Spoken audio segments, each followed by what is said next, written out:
Vamos lá, Filipenses, capítulo de número 3. Filipenses, capítulo de número 3, a partir do verso de número 12. Peço que você acompanhe a leitura aí na sua Bíblia. Filipenses, capítulo de número 3, a partir do verso de número 12.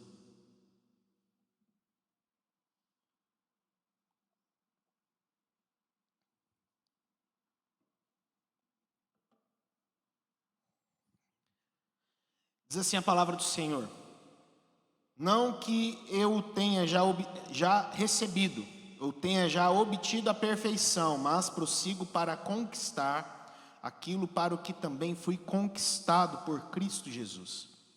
Irmãos, quanto a mim, não julgo havê-lo alcançado, mas uma coisa faço, esquecendo-me das coisas que para trás ficam, e avançando para as que diante de mim estão, prossigo para o alvo, para o prêmio da soberana vocação de Deus em Cristo Jesus. Todos, pois, que somos perfeitos, tenhamos este sentimento. E, se porventura pensais de outro modo, também isto Deus vos esclarecerá.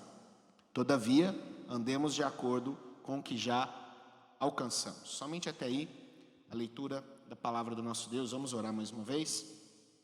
Deus amado, rendemos graças ao Senhor pela palavra do Senhor que está diante de nós e louvamos a Ti.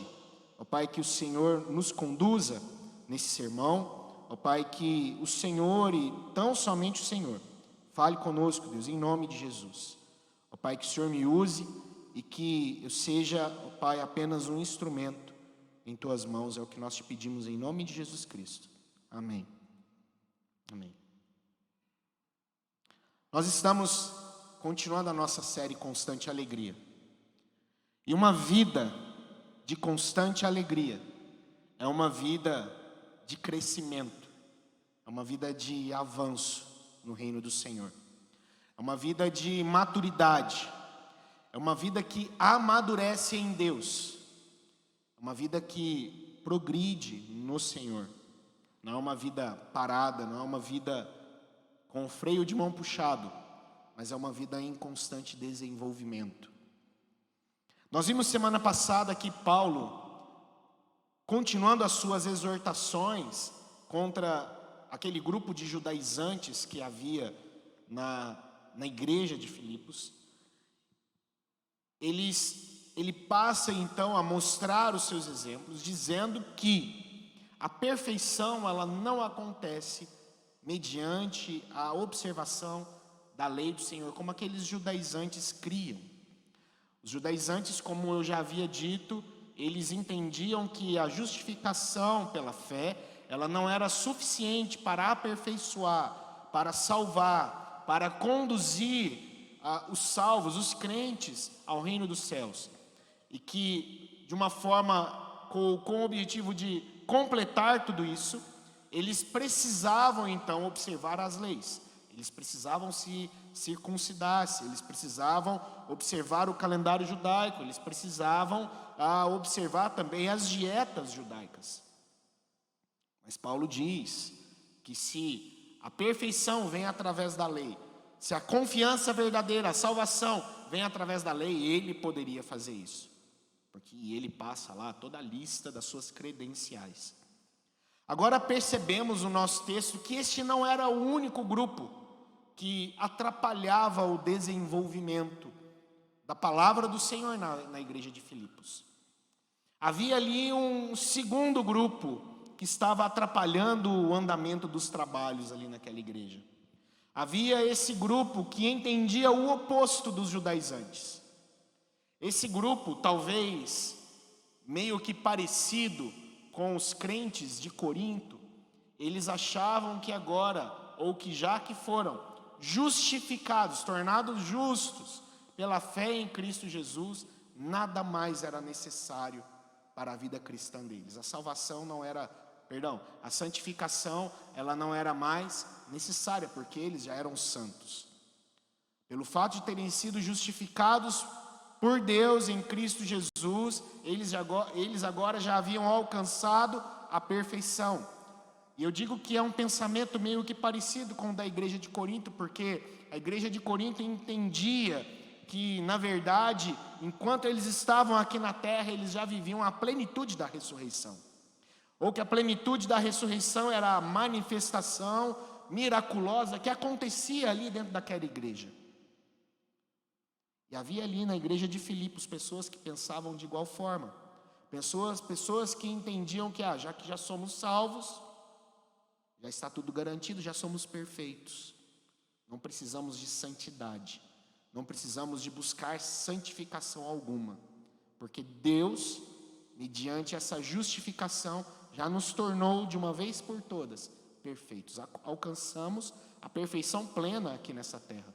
Era o que esse grupo então entendia. E Paulo passa agora no nosso texto a exortar esse grupo. Ele passa agora então a ensinar a esse grupo. O texto que está diante de nós, do verso 12 até o verso de número 16, eu gostaria de trabalhar ele com os irmãos dividido em duas partes. E após a gente analisar aqui algumas questões, nós vamos trazer aplicações aí para as nossas vidas. Logo no início, Paulo vai por duas vezes afirmar que ele não havia alcançado essa perfeição. E há alguns motivos pelo qual Paulo mostra, ou porque Paulo afirma isso aqui por duas vezes. E eu posso citar pelo menos dois motivos. O primeiro motivo é para informar que pelo fato dele ser quem ele era, lembra lá a partir do verso de número 4, quando ele passa toda aquela sua credencial, judeu de judeu, hebreu de hebreu, circuncidado, toda aquela lista que ele fez. Então Paulo agora ele diz, olha, que nada disso tornou ele perfeito. Então ele diz, olha, eu não julgo ter alcançado, por causa disso tudo, a perfeição. E da mesma forma ele repete isso aqui por duas vezes, para também deixar claro para esse grupo que entendia, então já que fui justificado, já sou perfeito. Ele diz, não, eu não julgo ter alcançado a perfeição. Então Paulo ele mostra, ele ensina, dizendo, olha, eu não alcancei ainda, eu não sou uma pessoa perfeita. Talvez pode ser que até alguns membros da igreja de Filipos olhavam para Paulo com esse ar de perfeição. Mas Paulo diz, irmãos, eu não julgo ter alcançado essa perfeição. Eu não sou uma pessoa perfeita, eu não sou uma pessoa isenta de erros. Eu não sou uma pessoa que não peca mais. Eu não julgo ter alcançado esse tipo de perfeição. Talvez alguns achavam que pelo fato de Paulo ter apresentado suas credenciais, ou por ele ser quem ele era, ele já havia alcançado. Então ele começa dizendo, acompanha aí o nosso texto no que diz o verso de número 12. Diz assim, não que eu tenha já recebido ou tenha já obtido a perfeição. Parafraseando o que ele está dizendo aí para nós, ele diz, olha, eu quero deixar bem claro que ainda não fui aperfeiçoado. E aperfeiçoado seria a tradução melhor aqui no nosso texto. Porque o verbo aqui que diz obtido a perfeição não quer dizer uma ação ativa, mas o contrário, uma ação passiva, ou seja, algo aperfeiçoou Paulo. Paulo foi passivo nessa história. Então ele diz, olha, não que eu já tenha sido aperfeiçoado, não que eu tenha já obtido ou seja agora de fato aperfeiçoado. Paulo disse que ainda não havia alcançado esse estágio que nós alcançaremos somente após a ressurreição. Paulo não era um homem perfeito. Paulo não era um homem isento de erros, isento de pecado. Não era. E ele continua dizendo, mas eu prossigo para conquistar aquilo para o que também fui conquistado por Cristo Jesus. Paulo ele é ciente de que ele tinha erros, Paulo é ciente do seu pecado, Paulo é ciente de que ele lutava contra os seus pecados, que ele lutava contra o seu coração corrupto. Paulo é ciente disso. E ele diz, olha, eu prossigo para conquistar aquilo para o que também fui conquistado por Jesus. Ele tinha plena ciência de que ele era um homem ainda que lutava contra o seu pecado. Eu gostaria de chamar a sua atenção para duas coisas aqui que Paulo diz nesse primeiro verso. Duas coisas que eu acho muito interessantes e que são importantes para nós entendermos o que Paulo está dizendo aqui. A primeira é para o verbo receber e conquistar. Paulo usa esse verbo receber e o verbo conquistar por duas vezes aqui no verso de número 12. E é interessante que, por mais que a gente perceba esse jogo de palavras que Paulo faz na nossa língua, na língua portuguesa, onde ele diz, olha, eu tenha já recebido ou tenha já obtido, mas prossigo para conquistar aquilo que também fui conquistado. Por mais que a gente perceba esse jogo de palavras, quando a gente olha para o grego, para a língua original, isso fica mais evidente. Porque Paulo ele usa palavras com a mesma raiz aqui, mudando ali talvez um sufixo, mudando um prefixo dentro desse verbo, mas a raiz é a mesma para todas essas palavras. Ele diz, e é interessante que ao fazer esse jogo de palavras, Paulo está dizendo o seguinte: não que eu tenha tomado,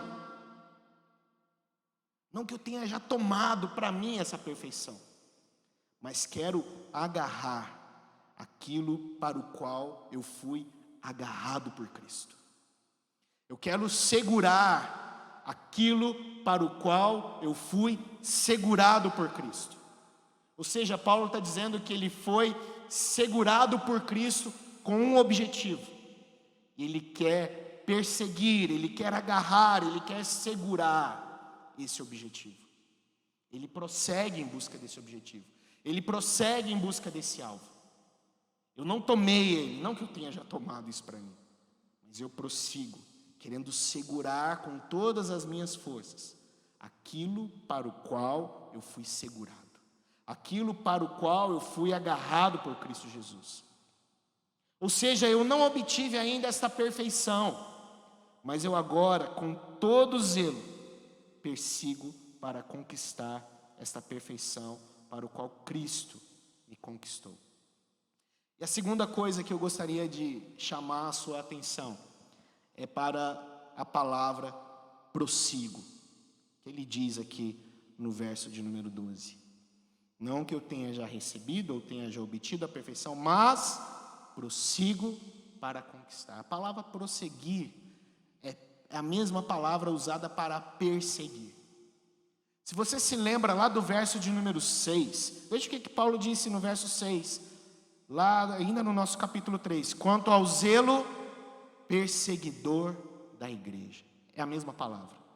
A mesma palavra que Paulo usa para mostrar o seu eu antigo, o seu ser antigo, o Paulo perseguidor, é a mesma palavra que ele usa agora para mostrar que com o mesmo zelo que ele tinha pela lei e perseguia a igreja, ele agora de forma zelosa, ele persegue aquilo pelo qual Cristo o chamou.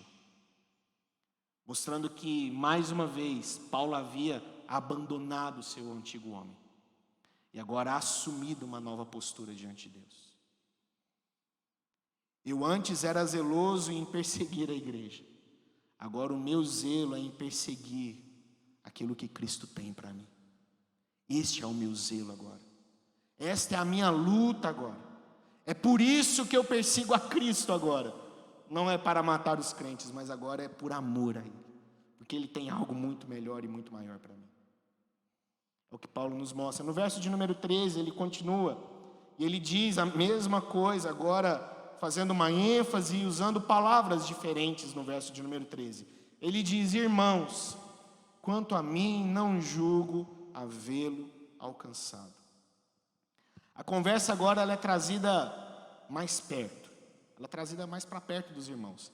Agora Paulo fala num fórum um pouco mais íntimo. Ele diz: olha, irmãos, eu ainda não alcancei. Eu não julgo que eu tenha alcançado isso. Eu não alcancei essa perfeição ainda. Eu ainda estou lutando. Eu ainda luto com os meus pecados. Pode até ser que algumas pessoas achem que eu já seja perfeito. Pode até ser que algumas pessoas olhem para mim e achem que eu já alcancei esse estágio da vida de perfeição. Mas entendam que eu tenho plena ciência que eu não alcancei nada disso. Que eu ainda luto por isso. E sabendo disso, sabendo que eu ainda não alcancei, sabendo que eu ainda não sou perfeito, eu tenho um objetivo. E Paulo mostra agora que ele não é um homem disperso. Ele não é um homem com vários objetivos de vida. Paulo não é um homem com vários motivos para viver. Paulo não é um homem que perde tempo com outras coisas. Por mais atarefada que seja a vida de Paulo. Por mais difícil que seja a vida de Paulo. Por mais atividades que Paulo precisava fazer constantemente. Havia uma coisa que ele tinha como sendo a mais importante. E é o que ele nos diz aí no verso de número 3. Mas uma coisa eu faço, esquecendo-me das coisas que para trás ficam, e avançando para as que diante de mim estão, prossigo para o alvo, para o prêmio da soberana vocação de Deus em Cristo Jesus. Tem uma coisa que eu tenho como sendo a coisa mais importante da minha vida. Eu prossigo para o alvo. Paulo usa aqui uma linguagem de um corredor, ou ele usa a linguagem aqui de um atleta, ou que corre, de um maratonista, ou um corredor. E ele usa também uma linguagem parecida com a de um atleta, um atirador, que também era bem comum nos jogos do seu tempo, atiradores que pegavam seus arcos, suas flechas e acertavam o alvo. Paulo usa aqui essa linguagem, dizendo que ele tinha um foco, ele tinha um objetivo, ele tinha uma meta, ele tinha um alvo. Esse seu foco estava na linha de chegada, o seu foco estava no prêmio, o seu foco estava no alvo, o seu foco estava na sua meta, aonde aquela corrida, aquela pista o conduziria. E ele diz: eu não alcancei esse lugar ainda, mas eu não perdi o interesse, eu não perdi o ânimo, eu não perdi o empenho para alcançar esse local. Ele ainda não chegou, mas eu ainda prossigo, eu ainda corro em direção a esse alvo. E que alvo é esse? Um só e um único objetivo ocupa continuamente o correr para o alvo, ganhar o prêmio. Ele não permite que algo desvie o seu olhar, ele não permite que algo desvie a sua rota, ele não permite que algo desvie o seu caminho. Seu propósito ele é definido, ele é traçado, ele é muito bem definido. Para Paulo o prêmio é essa soberana vocação em Cristo Jesus. Ele não tem um outro objetivo, ele não tem um outro alvo, ele não tem uma outra meta na sua vida. É o prêmio. Ele fala que é o chamado do alto, que vem de Deus, é o chamado que vem em Cristo Jesus, é um chamado soberano que procede do Pai em Cristo. Alguns vão afirmar que o que Paulo diz no verso 12 e no verso de número 13 vão de alguma forma colocar em xeque a doutrina da eleição, mas muito pelo contrário, porque o que Paulo afirma, que é certeza ainda mais forte nessa doutrina, ele olha, o meu prêmio é esse chamado de Deus, esse chamado soberano do Senhor em Cristo. Esse é o meu prêmio. Eu prossigo para esse chamado. Eu fui chamado, eu fui vocacionado soberanamente por Deus em Jesus, e é para isso que eu rumo, é para esse alvo que eu corro, não é para outro. Esse é meu objetivo, essa é a minha meta, essa é a minha vocação, esse é o meu chamado, e é para lá que eu estou indo. Paulo sabia que Deus o havia chamado para a salvação. Paulo sabia que Deus o havia chamado para a ressurreição, para a perfeição, para essa convicção. Porém, tudo isso ainda estava à sua frente. Tudo ainda estava lá, ainda para ser alcançado por ele. E ele prossegue como um atleta. Ele prossegue observando o seu alvo, observando a sua meta. e ele faz isso agindo de uma maneira muito interessante. Ele diz: eu faço isso esquecendo-me das coisas que para trás ficam. Como que isso acontece? Como se esquecer das coisas que ficam para trás? Será que Paulo foi chamado por Cristo e, ao ser abençoado por Cristo, Cristo dotou Paulo de uma bênção da amnésia, que ele não se lembra mais do seu passado? Será que Paulo, ele já não se lembra mais de nada? Mas não é isso, porque Paulo deixa muito claro que ele sabe quem ele era. Os versículos anteriores que nós lemos semana passada diz isso.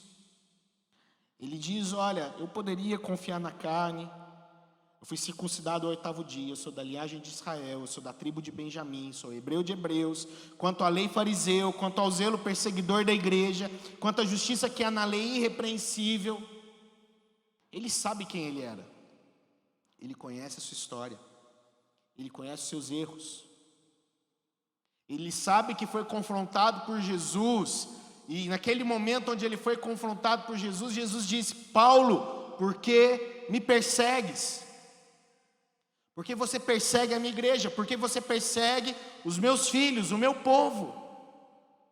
Por que anda perseguindo a minha igreja? Paulo sabia quem ele era.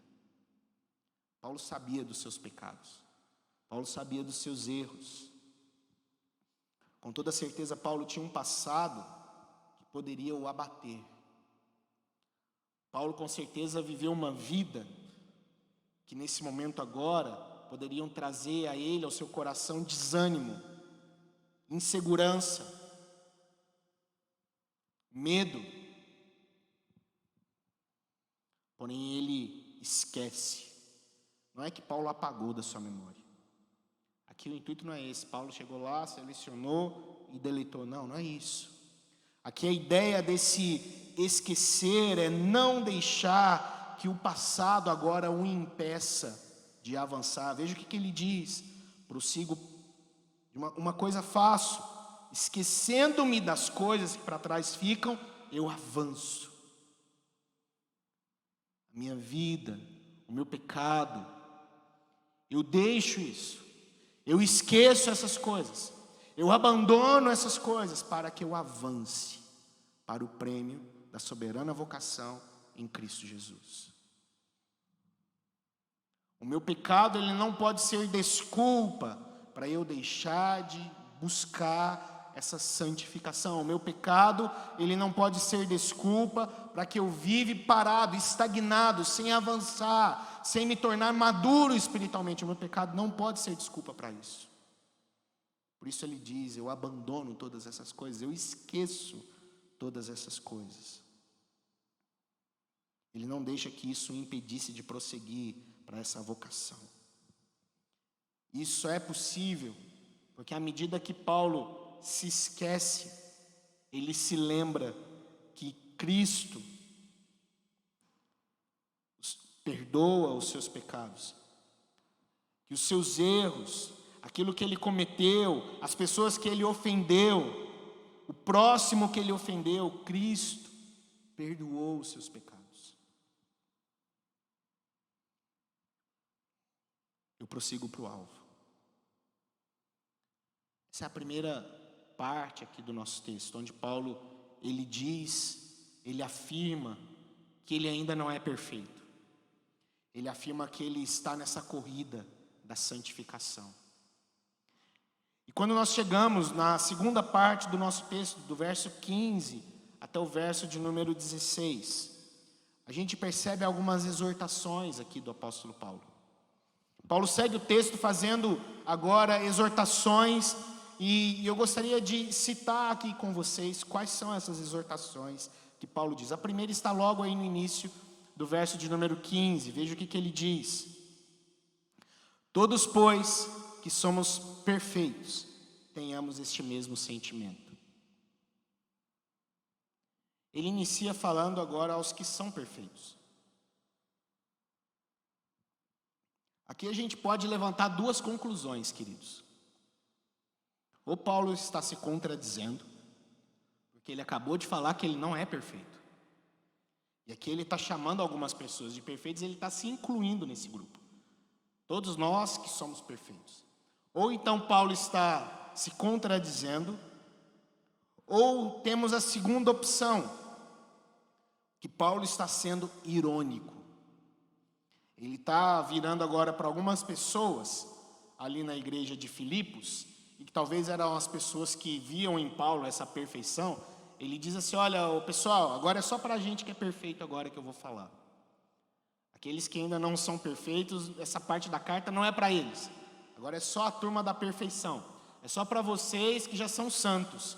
É só para vocês que já são perfeitos. É só para vocês que são agora os melhores, né? Nós aí que somos os perfeitões, eu vou falar diretamente com vocês agora. Então a gente percebe que Paulo ele está usando dessa ironia com o seu público.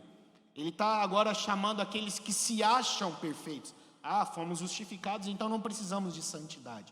Já somos perfeitos em Cristo. Então Paulo está dizendo, então beleza, vocês que são perfeitos, vocês que se consideram maduros, que a ideia da perfeição é isso, é uma maturidade, é um estágio avançado no desenvolvimento espiritual. Vocês que já estão nesse nível agora, eu estou falando com vocês. Se vocês já alcançaram esse estágio, se vocês já estão nesse nível superior de maturidade, se vocês já se consideram então os perfeitos, eu peço que vocês tenham o mesmo sentimento, esse mesmo sentimento que eu disse agora. Ou seja, o que Paulo está dizendo? Se você se considera de fato maduro espiritualmente, eu vou mostrar para você qual é o verdadeiro sinal de maturidade.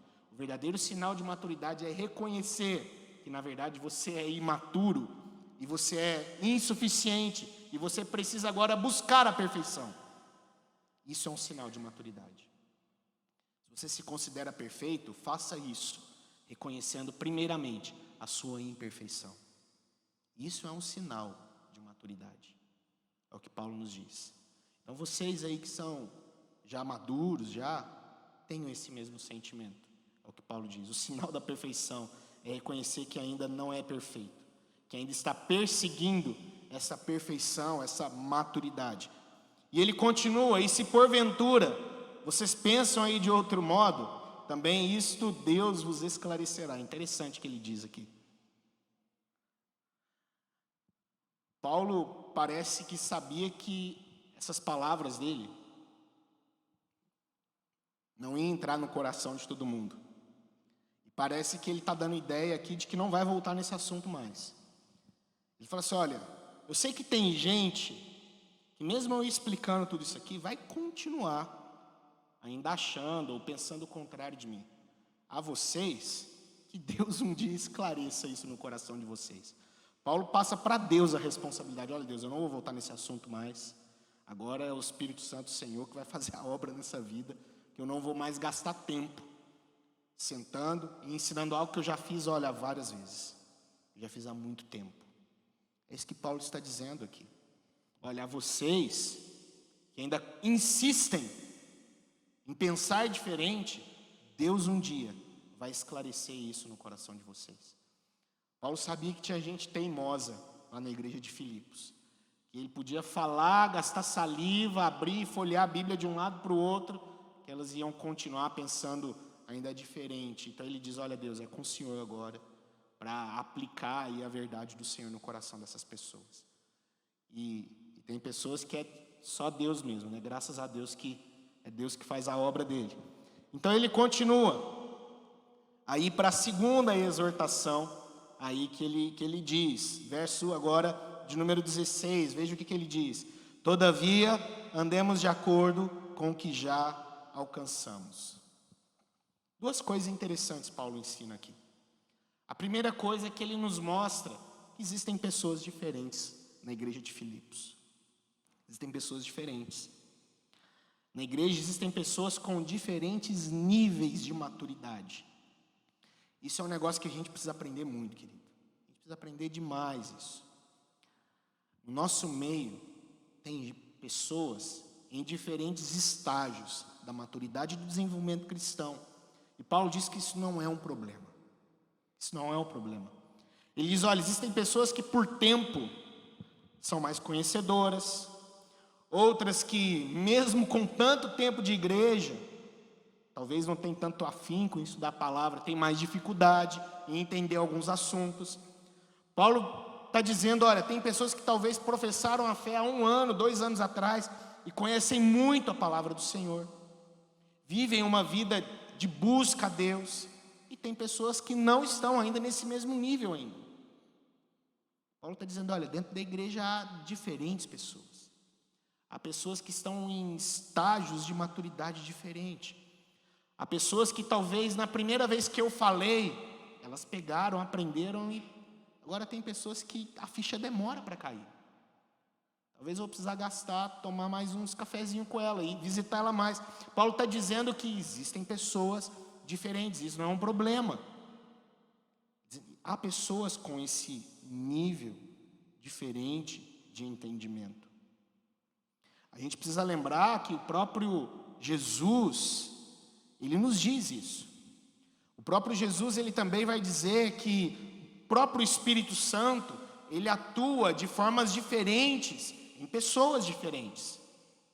Lembra da parábola, onde Jesus ele nos diz, lá em Marcos, capítulo de número 4, verso 8, onde diz outra, ele está falando da semente, parábola da semente, outra, enfim, caiu em boa terra, e deu fruto, que vingou e cresceu, produzindo a 30, 60 e a 100 por um. A mesma semente, a mesma palavra, a mesma igreja, no mesmo horário, no mesmo momento. Caiu num bom coração, caiu numa terra boa. Só que em uma terra produziu 30, em outra terra produziu 60, em outra terra produziu 100. O que Jesus está nos ensinando? Na igreja há pessoas diferentes que vão receber o Evangelho. O Evangelho vai cair em seus corações, o seu coração é uma terra boa. Mas essa semente vai produzir diferente em cada um dos corações. E Paulo está dizendo aqui a mesma coisa. Na igreja há pessoas diferentes. Só que independente se essas pessoas são diferentes, ele continua nos dizendo aqui que precisamos andar de acordo com o que já recebemos. Se produziu 30, viva de forma coerente com os 30. Se produziu 60, viva de forma coerente com os 60. Se produziu 100, viva de forma coerente com os 100. É isso que Paulo nos diz. Coerência. Existem pessoas diferentes? Existem, mas olha, vocês precisam ser coerentes com aquilo que vocês aprenderam de Cristo Jesus. O que a gente pode aprender? Quais são as lições que nós aprendemos aqui desse texto? Eu gostaria de, rapidamente, trazer aqui para nós algumas aplicações sobre esse texto. Primeira lição que eu gostaria de destacar aqui para nós é que Deus te chama para ser perfeito. Esse é um chamado. É a vocação soberana que Paulo diz aqui. Deus chama você, Deus me chama para ser perfeito. A salvação, meu querido, ela não se resume em Deus nos escolher, perdoar os nossos pecados e nos mandar para o céu. A salvação, ela não se resume nisso. No meio disso aí tem algo que chama santidade, santificação. E Deus nos chama para viver esse processo de santificação. E o processo de santificação é um processo de aperfeiçoamento nas nossas vidas. Esse é o processo. Então Deus te chama para ser perfeito. Deus te chama para perseguir essa santidade, para lutar por essa santidade, para correr atrás dessa santidade. Deus te chama para isso.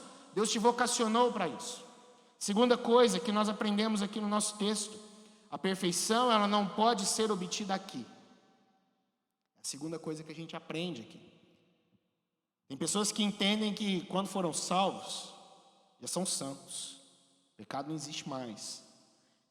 Existem também algumas denominações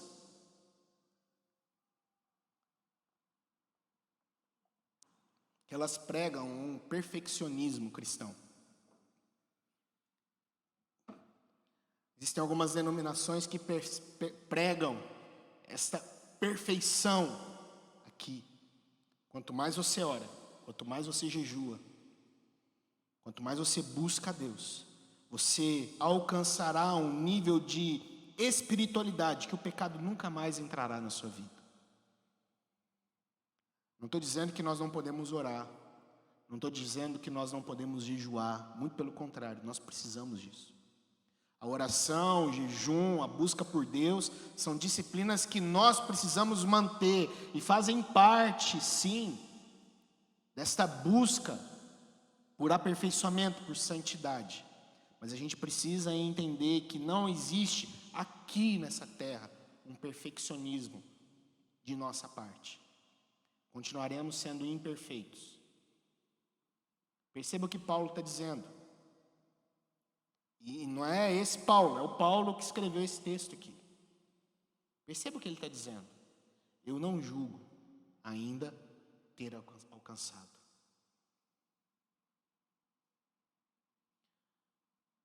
Eu não julgo isso.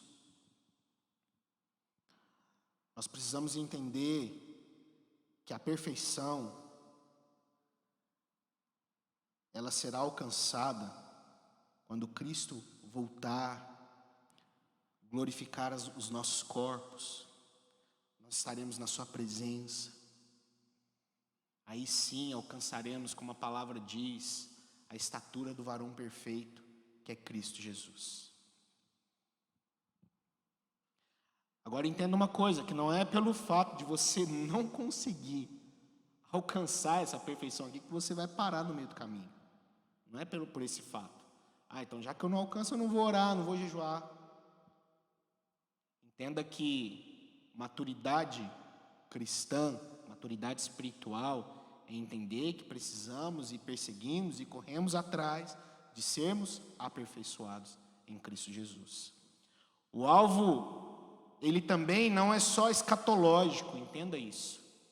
Ele não é só escatológico, então é só lá no final, então vamos aguardar o final, vamos cruzar os braços e esperar, uma hora eu vou morrer mesmo, e Jesus vai me levar e eu vou ser perfeito. Não é isso. A palavra nos ensina que nós precisamos viver e buscar a santidade enquanto nós estamos aqui. A palavra, ela traz um imperativo que é o sede santos, porque eu sou santo. E ela nos ensina também que sem essa santidade não é possível agradar o nosso Deus, não é possível adorarmos o nosso Deus. Então precisamos perseguir, correr atrás, lutar para ser santos. Terceira lição: o passado ele não pode te impedir de avançar. Paulo ele nos diz que ele esquece das coisas para trás ficam e ele avança para o alvo. Querido, eu não estou aqui afirmando, como eu disse anteriormente, a unção da amnésia espiritual, não é isso. Você nunca mais vai se lembrar dos seus pecados, não é isso. Mas o que nós precisamos entender é que tem pessoas que elas estão presas ainda nos seus erros. Tem pessoas que estão aprisionadas na culpa do pecado. Tem pessoas que não conseguem se desgarrar dessa culpa. Tem pessoas que ainda se veem ainda como que cercadas pelos seus erros, pelas suas frustrações, pelos seus deslizes. Não conseguem mais caminhar, não conseguem mais avançar em Deus, estão amarguradas com aquilo que fizeram, amarguradas com aquilo que fizeram com ela, amarguradas com pessoas, amarguradas com a igreja, estão aprisionadas em um pecado, não conseguem se desvencilhar de um pecado recorrente. Tem pessoas que estão presas nisso. Eu gostaria de dizer algo, se caso há no nosso meio pessoas dessa forma, nós possamos entender que o nosso passado, querido, o seu passado, ele não define mais você. Paulo abandonou quem ele era. Eu sou hebreus de hebreus, eu sou tudo aquilo ali, mas eu considero isso tudo agora como lixo. Porque o que há em mim agora é uma nova identidade em Cristo. Isso não me define mais. Eu não estou mais preso nessas coisas. Eu não estou mais aprisionado nessas coisas. Isso não me escraviza mais.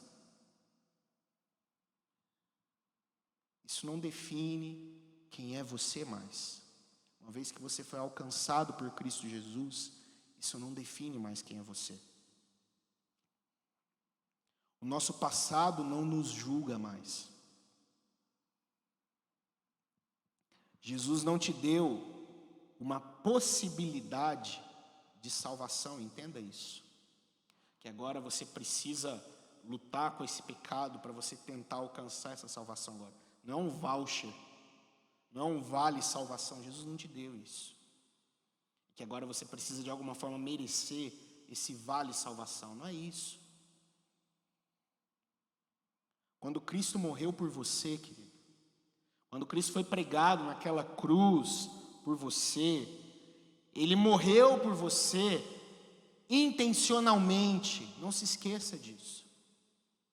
Cristo morreu por você nominalmente, era o seu nome na mente dele, enquanto estava pregado naquela cruz. Não foi de forma abstrata, Jesus morreu pelos eleitos, não. Se você é um eleito, nominalmente, o seu nome estava lá naquela cruz, intencionalmente. Às vezes nós pensamos tudo de uma forma muito abstrata, mas nós nos esquecemos da pessoalidade do sacrifício de Cristo.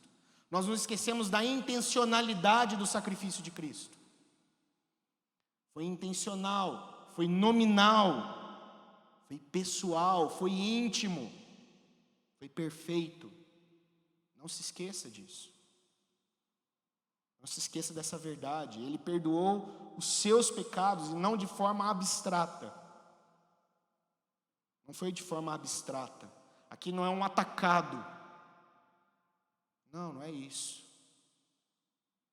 É a soberana vocação, é o chamado soberano do Senhor.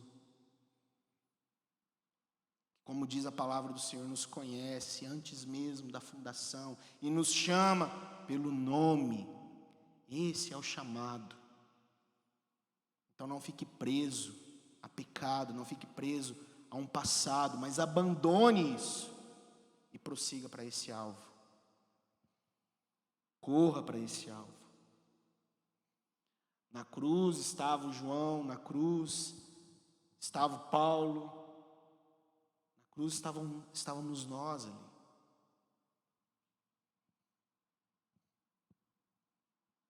E após fazer todas essas coisas, há agora uma nova identidade que não é mais forjada em você, que não é mais moldada em você, mas é moldada em Jesus Cristo, moldada nele.